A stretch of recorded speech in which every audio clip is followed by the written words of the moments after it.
Mansa Musa was the king of the West African Empire Mali from 1312 to 1337, and he was also quite possibly the richest person in history. Under his leadership, Mali became one of the largest empires in the world, and the ancient city of Timbuktu became a center of trade and learning. Education flourished as he built schools throughout the empire and libraries collecting books from all over the region. It was because of Musa that the world beyond Africa was introduced to Mali. Musa was a Muslim and responsible for building many beautiful mosques. It was, in fact, his faith that ultimately had a lasting impact on Mali's relationship with the rest of the world. As a devout follower of Islam, Musa undertook a Hajj, or pilgrimage, to the holy city of Mecca between 1324 and 1325. Of course, this rich and powerful king's Hajj looked different from most people's. Musa took 600,000 people with him, and it is said that his caravan included 80 camels, each carrying 300 pounds of gold. As he traveled, Musa gave much of that gold away. In fact, he gave away so much gold in Egypt that the value of gold was greatly decreased for many years after his visit. After his death, he was remembered for his kindness and generosity. Few foreigners knew who Mansa Musa was when he first became emperor of Mali, or knew anything about what lied down in sub-Saharan Africa. However, all that changed with Musa's pilgrimage to Mecca. The Kingdom of Mali began appearing on maps throughout Europe and Asia for the first time. It was also through his journey that other world leaders became aware of the richness of the African continent, which led to trade and eventually colonization. This human being who's ever lived. And more than that, how much you think he might have been worth? Well, a Richest, or compiled by an American website, has some very interesting answers. Ever seen this man? No? Well, you're not alone. But what if we told you he is the richest human being ever in all of recorded human history? And his fortune? Wait for it. $400 billion. Yes, you heard that right. This is Mansa Musa I. Mansa, who lived in the 1300s and ruled West Africa's Mali, tops the list of 25 richest people of all time, brought up by the Celebrity Net Worth website. The list uses the annual 2,199.6% rate of inflation to adjust historic fortunes. This means that $100 million in 1913 would be equal to roughly $3.7 billion today. Interestingly, the list, which is meant to compile the top 25 richest people of all time, lists the top 26, the 26th being American Warren Buffett with a net worth of $64 billion. But there's some interesting highlights in this list. Firstly, there are no women on the list. 14 out of the top 25 are American nationals. All the people on the list are either aristocrats or kings. Carlos Slim, the current richest person in the world, isn't even in the top 20, coming in at 22nd place with $68 billion. There is, however, an Indian presence on the list, with Mir Osman Ali Khan, the last ruler of Hyderabad, who died in 1967, coming in at 6th spot, with a fortune of $236 billion. One can only hope, though, that that is not the last time ever an Indian figures in this list. Bureau Report, NewsX.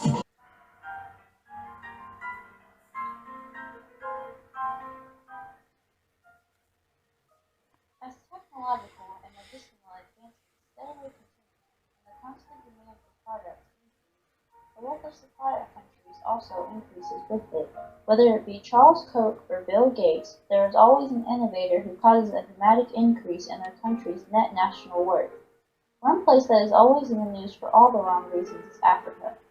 Whether it be the starving children, genocides, or Ebola, Africa seems to be the country with the least percent of population educated and most percent of population starving.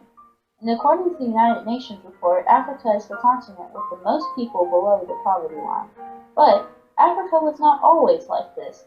It in fact at one point in history was one of the most prosperous lands in the world, and its leader Mansa Musa was the richest man of the time. But it was not only during his time period that Mansa Musa was the richest man in the world, but sources such as Huffington Post, New York Daily, and Financial Times say that he was in fact the richest person of all time, his net worth beating out Bill Gates, the current richest man in the world according to Forbes in 2014, by $318.5 billion.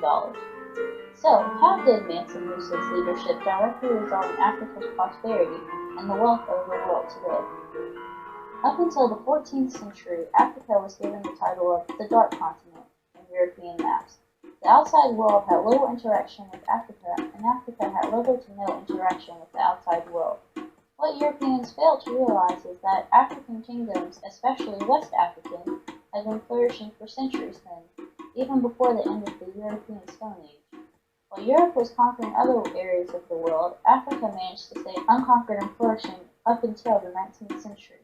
But with every flourishing kingdom comes a mighty downfall, and for Africa, that mighty downfall would be the Kingdom of Ghana. Ghana, the first West African kingdom, had a well-organized government and political system that would eventually prove not to be as durable as expected. The emperor, whose succession was matrilineal, meaning the emperor's sister's son succeeded the emperor, was at the top of the government, and he was assisted by a council of people who helped him make decisions and deal with government affairs. Next was the dominant royal clan, or the head of the warrior tribe that led the people of Ghana, who were organized into confederation. Although the system seemed to be a well-organized way of living, between the trading rivalries and the internal conflict of religion and power, the empire would not last much longer. During the 12th century, the Almoravids, a group of North Africans originating in Morocco, conquered the Kingdom of Ghana, state by state. This quest was not out of the ordinary, though. It seemed to be a usual routine for great West African states to be conquered, sucked dry of resources, and then mismanaged by the government. But this specific collapse was vital to African history because from the ashes of Ghana would rise the great Mali Empire and eventually the magnificent Mansa Musa. Musa I was born in 1280 BCE. It is unknown who his parents are, but records show that he is the grandnephew of Sandiata Keita, who founded the Ghana Empire in 1235 BCE and would begin an empire that would become one of the world's greatest during the time period. There is very little known about Mansa Musa's childhood and life up until his come to power around 1312. According to Arab Egyptian scholars, Al-Imran's quote from Mansa Musa was appointed deputy by his predecessor, Abu Bakr II, and eventually became king when Abu did not return from a mission to reach the Atlantic Ocean. He added the title Mansa, which means ruler, when he came to power, and his name Musa translates to Moses. Therefore, this made Mansa Musa the African ruler Moses, and he would eventually live up to his namesake. Throughout his reign, Mansa Musa made it a vital point to encourage education, trade, and commerce in his empire. Sankore University, built during the reign of Mansa Musa, attracted more foreign students than New York's top universities today. Not only this, but it still stands today, being one of the three ancient West African educational centers. There was also the Gingerbread Mosque built in Timbuktu. This mosque, a new structure in the Mali Empire, was built in which the skeleton was made of palm trees instead of only mud brick, which eroded when it rained. By building madrasas, mosques, and universities, and helping to promote and ensure the protection of trade routes, Mansa Musa helped to make Mali one of the most powerful empires of its time. But his support of education and trade is not the only thing that helped make Mansa Musa and his empire well renowned. It was Mansa Musa's Hajj to Mecca that helped give him his legacy, showed his leadership, and would put his name and Mali on European, Italian, and Spanish maps. It was the year 1324 when Mansa Musa set off on his pilgrimage to Mecca. He trudged across the terrain of Africa's Cairo and Medina with some 60,000 people in his caravan. Accompanying him was also around 80 camels, which total carried around 12 tons, and he also roughly had 500 slaves, each carrying a 6-pound golden staff. When he arrived, Mansa Musa gave out numerous amounts of gold to the poor, so much to the point where he caused its values to dramatically decrease and would cause the economy to be dramatically affected for the next century. Mansa Musa's generous act of kindness and the amount of gold in Mali was so famous worldwide that in the year 1339 Mali appeared on a world map, and this would eventually lead to a depiction in the Catalan Atlas of Mansa Musa holding a golden nugget in 1375. Most importantly, though, was what Mansa Musa brought back with him. On his voyage back home, Mansa Musa stopped in the city of Cairo and donated large numbers of books. In return, he brought back with him Arabian and Quranic scholars and architects, including Al-Sa'udi, who would use influence of the Spanish, Arabic, and Persian to eventually build glorious mosques in Gao and the major trade center Timbuktu. It is these places where trade would eventually help bring items into the empire, such as cowrie shells, that would serve as the African form of currency during the 14th century. Not only did these large cities such as Timbuktu serve as a major trading post for trans-Saharan caravan routes and place for religious worship, but it was a major place where books were written, copied, and imported, which also corresponds to the time period Germany first began its paper production, therefore possibly making it and other Western European countries a place of outside trade for the Mali Empire. Mansa Musa also brought back partisans of Muhammad, also known as Sharifs, who would help increase trade with Muslims by carrying their religion across the trans-Saharan trade routes. With these people, Mansa Musa would bring Mali to the height of its power under his rule.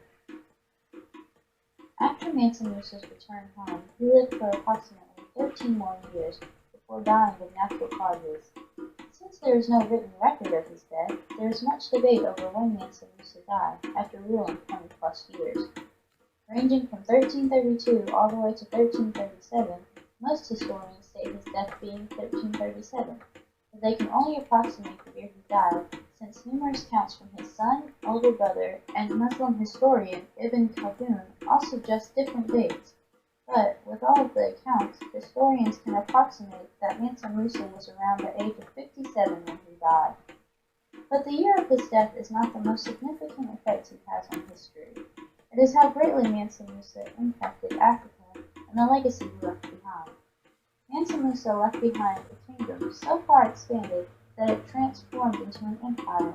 The empire stretched from as far left as the Tukulars in the west and Val in the east to Morocco in the north and the southern forests, which according to the Moroccan explorer Ibn Battuta took approximately 4 months to travel from the northern to southern border. Mansa Musa helped create gold and salt trading routes across the Sahara, and Mali also became a major Islamic scholarly center due to the fact that Mansa Musa was Muslim and encouraged it in his empire, but did not force them on his people. As Mali became the center of knowledge in Africa, Islam naturally intertwined itself into the culture. So people there who were not educated in school were educated in the Muslim world.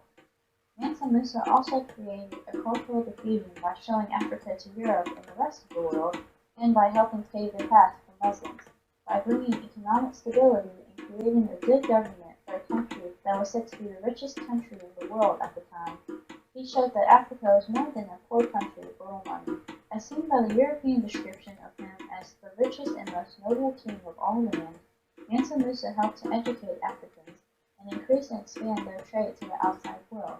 And, if anything, Mansa Musa showed his fellow Africans during the time, and the people in years to come, that it is the heart that makes a man rich. He is rich according to what he is, not according to what he has. When Islam reached West Africa in the 8th century, Muslim historians began to write about West Africa as it spread throughout the area. Documents about the history of this region show Arab historians knew it as the Balad al-Sudan, the land of the blacks. The empires of Ghana, Mali, Songhai, Timbuktu, and Gao became the first sub-Saharan people to accept Islam, early as 850 AD.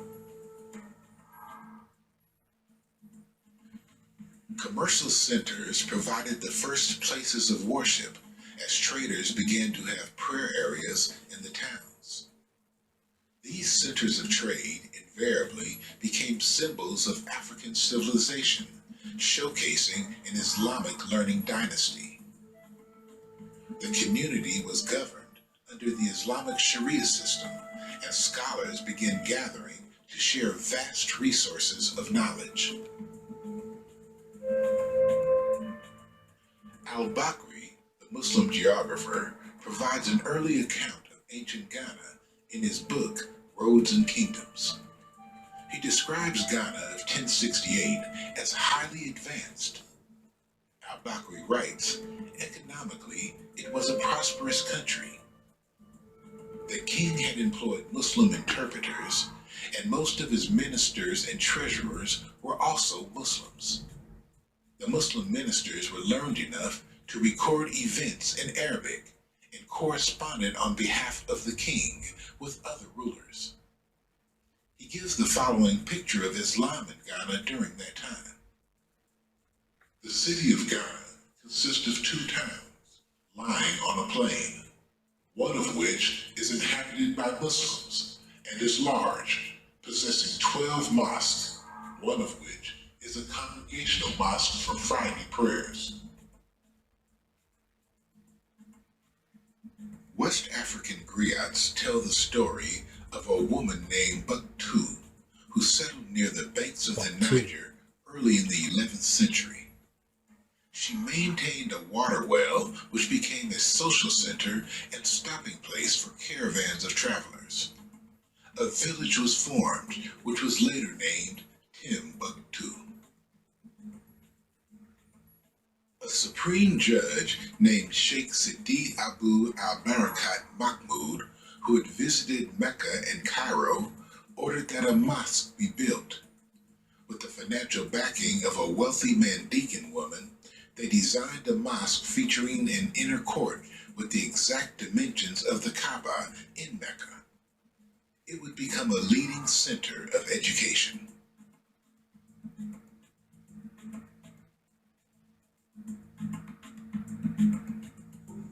Timbuktu.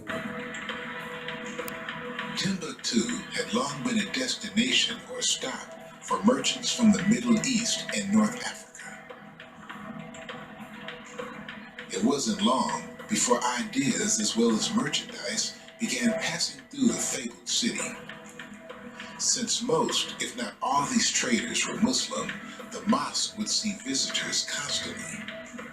The temple accumulated a wealth of books from throughout the Muslim world, becoming not only a center of worship, but a center of learning. Books became more valuable than any other commodity in the city, and private libraries sprouted up in the homes of local scholars. In addition to books, Timbuktu accumulated navigational maps and logs from geographers throughout the world. During the 10th century, stories began to surface of sailors reaching a distant land.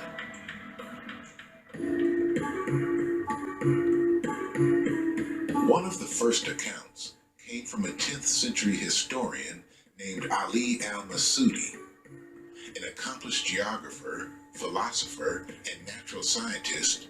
He wrote a book called In the Meadows of Gold and Quarries of Jewels. In it, he tells the story of a young man from Spain named Kashkash ibn Sa'id, who crossed the Atlantic Ocean, made contact with people on the other side, and returned in the year 889 AD. Al-Masudi wrote, Kashkash gathered a group of young men and went on a voyage on this ocean. He returned with a fabulous booty. Every Spaniard knew his story. By the 12th century, the world's best-known geographer, Muhammad al-Idrisi, was also telling stories of sailors crossing the Atlantic. Al-Idrisi had created the most accurate map of the world in pre-modern time. His book, The Delight of Him Who Desires to Journey Through the Climates, is a geographical encyclopedia containing detailed maps and information on European countries, Africa, and Asia.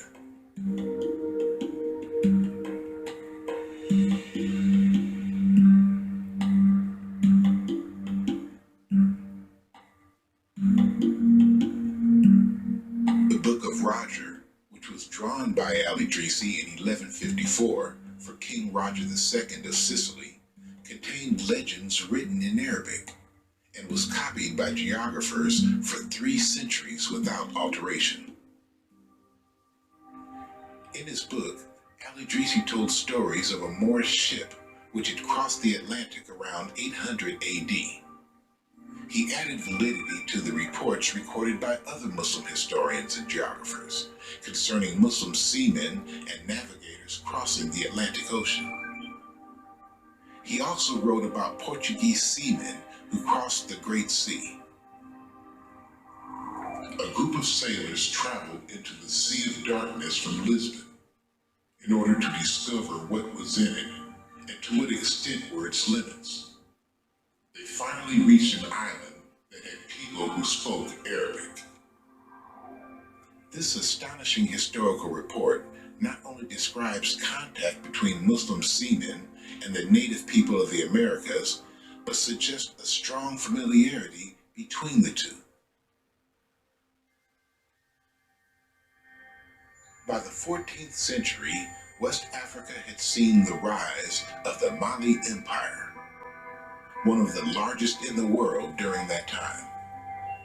The king of Mali was Mansa Musa, who was the nephew of the empire's founder, Sundiata Keita.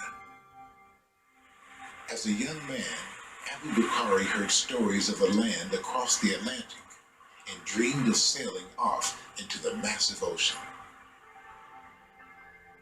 While studying at Sankore University, Abu Bakari encountered maps from Muslim geographers such as al-Masudi and al-Idrisi, who had concluded that the Atlantic Ocean was not the western edge of the world. He learned about ocean currents, studied navigational charts, and also heard amazing tales of Sudanese people who had ventured across the Atlantic some 2,000 years earlier. Abu Bakari had been assured by learned professors and Arab geographers that new lands lay on the other side of the Great Green Ocean. Sometime around 1304, Abu Bakari assembled a fleet of ships and sent them west across the Atlantic in search of the new land. Accounts of the expedition are documented in a book by 14th century Arab historian al-Umari. According to his writings, Mansa Abu Bakari launched 200 ships filled with men and a further 200 ships amply stocked with food, gold, and water to last for 2 years. Damn. African griots, who are known as the oral historians of African civilization, tell the story of one of those ships returning and informing Abu Bakari of their journey. The captain told him of their success in reaching a beautiful new land. Upon the news, the African ruler would gather a fleet of 2,000 ships, which he would lead himself, ready for his best sailors, farmers, and carpenters. And in the year 1311, he would hand over the government and the title of Mansa to his brother Mansa Musa and fulfill his lifelong dream to sail across the Atlantic. People from what was then the Mali Empire took off. It's almost certain they took off. The big debate is whether they arrived in the Americas. So there is a considerable agreement that they took off in order to cross the Atlantic. And then there are elements of sculpture, as you know, in Mexico, which has so-called Negroid features. And we know the sculpture goes back 2,000 years. So obviously that sculpture must have had models long before Christopher Columbus crossed the ocean blue.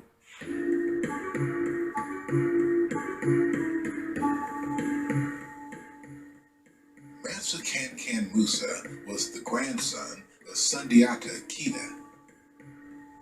After assuming the throne from his brother, he led Mali to become the largest and richest realm of Africa.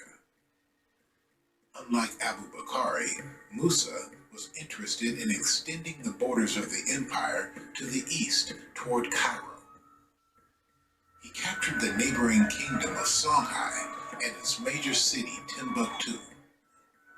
Mali already had firm control of the trade routes to the southern lands of gold and the northern lands of salt. Musa brought a large part of the western Sudan within a single system of law and order. This was a big political success and made Mansa Musa one of the greatest statesmen in the history of Africa. The Great Kings and Queens of Africa is presented by Anheuser-Busch to honor and preserve a part of the rich and proud African culture and to cultivate a deeper understanding of the many contributions that history has made to the world.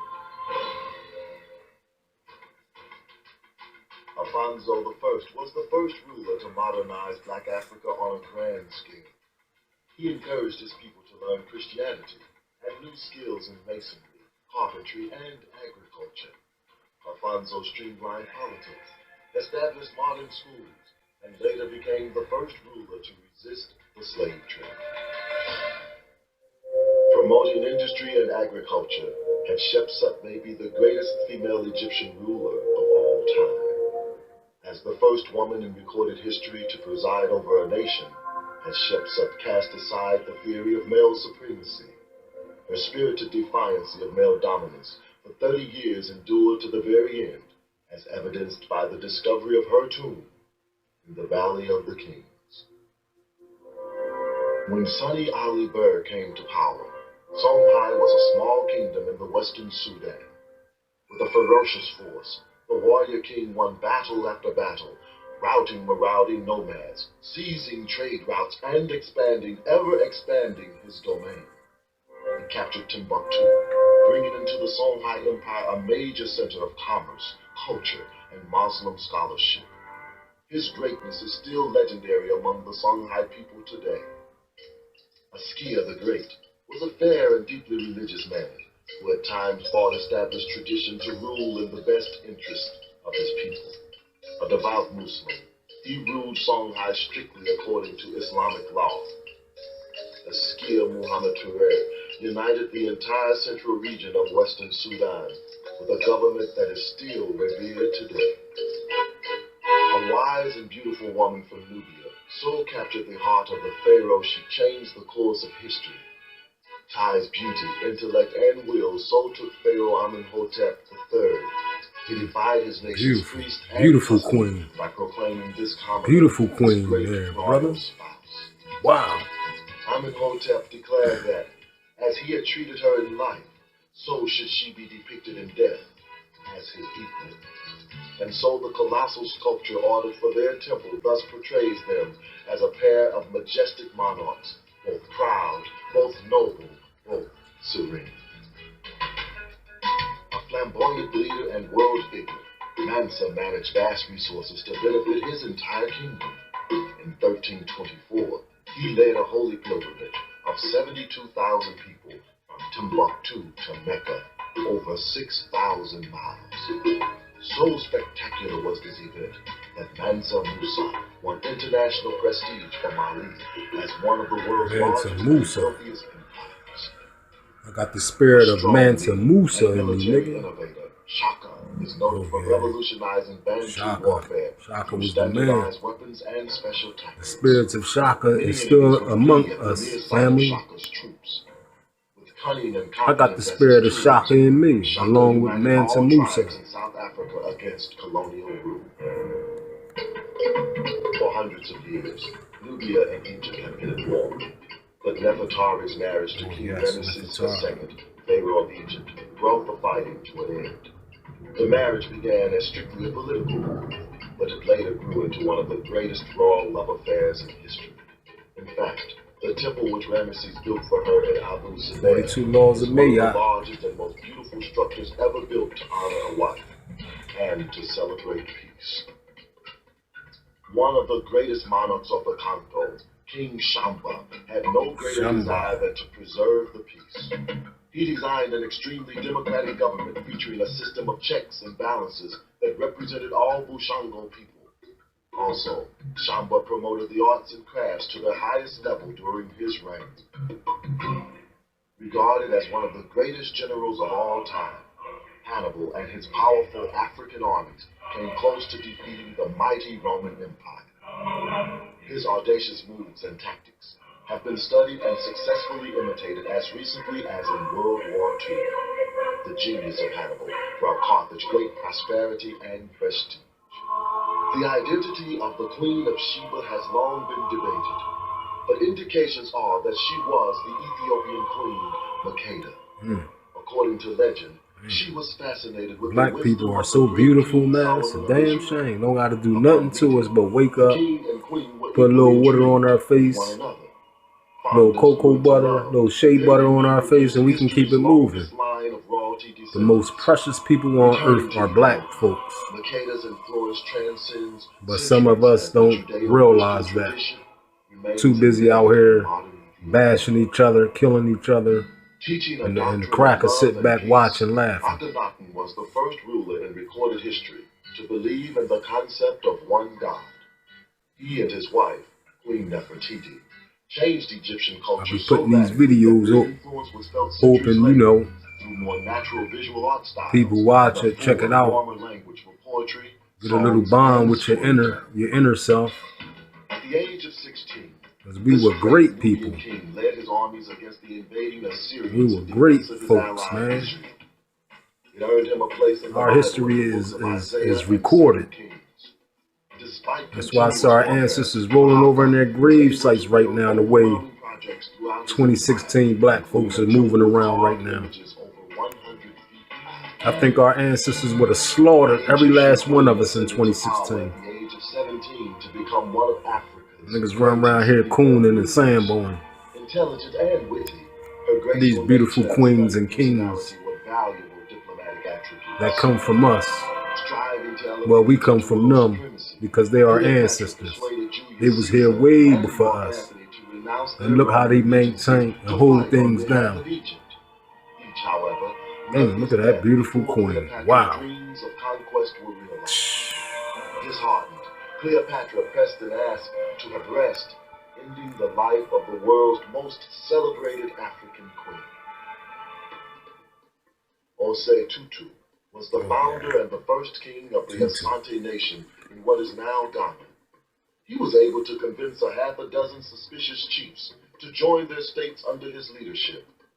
According to legend, this occurred when the golden stool descended from heaven and came to rest on Osei Tutu's knees, signifying his choice by the gods. The kingdom would endure for 2 centuries. Menelik was the overshadowing figure of his time in Africa.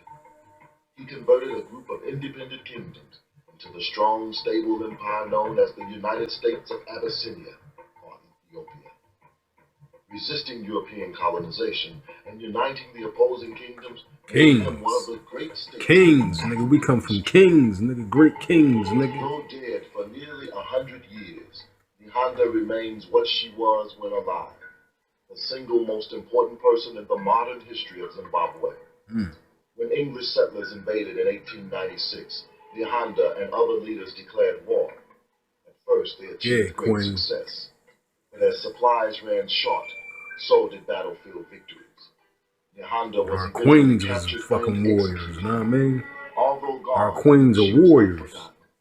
Got more heart than some of our kings out here.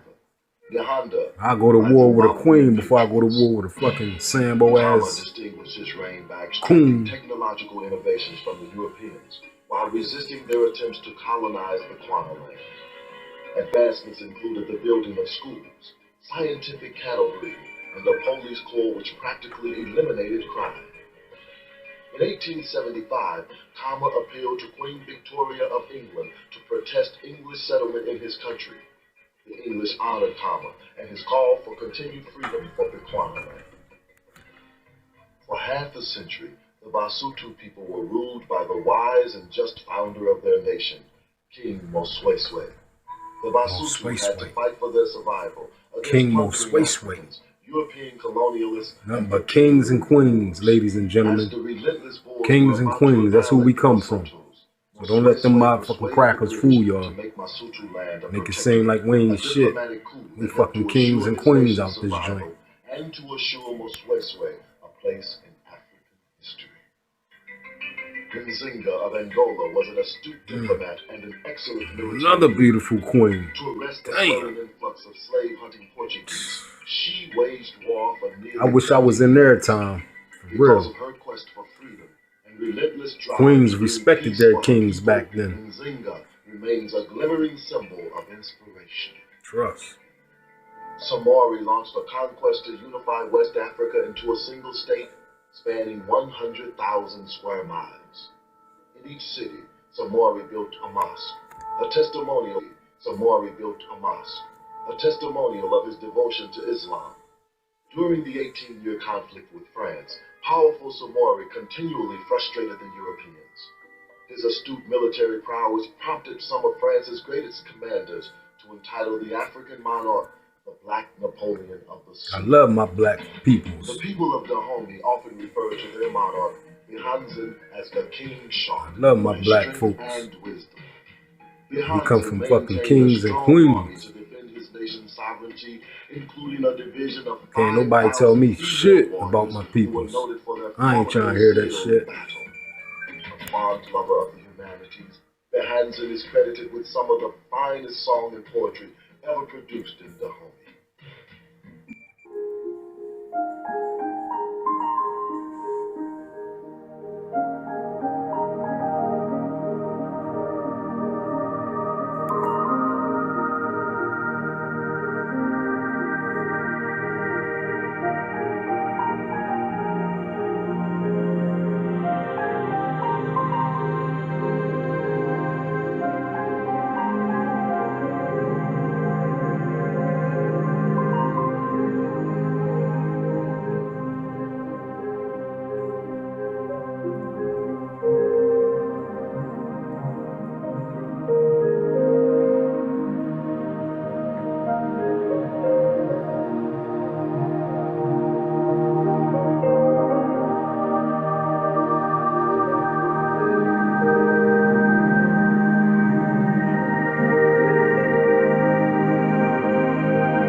This is our story, ladies and gentlemen.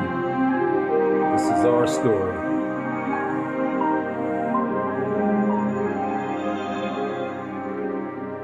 Who we were before we became thugs, hooligans, and women bashers. We were great kings and queens. Wow, look at this, man.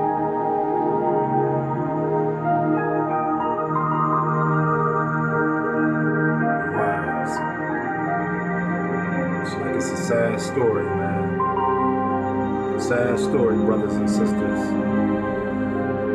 So, I guess it shows who dropped the ball. I believe we all dropped the ball. I ain't pointing no fingers at one person. I ain't pointing the fingers at the elders. I ain't pointing the finger at the young generation. We all dropped the ball because we are one. Come from kings and queens to just completely dog shit, man. It's a damn shame.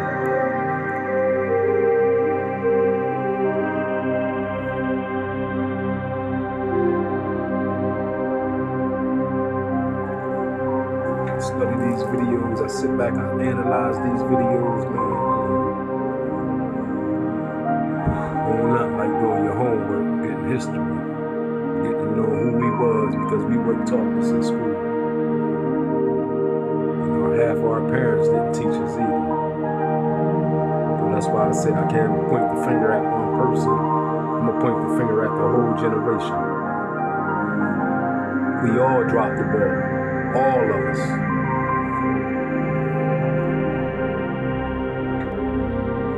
We come from beautiful kings and queens to grit bleeding coon sandbows. Black folks bleed white grits now, man. It's a shame, man. It's a shame.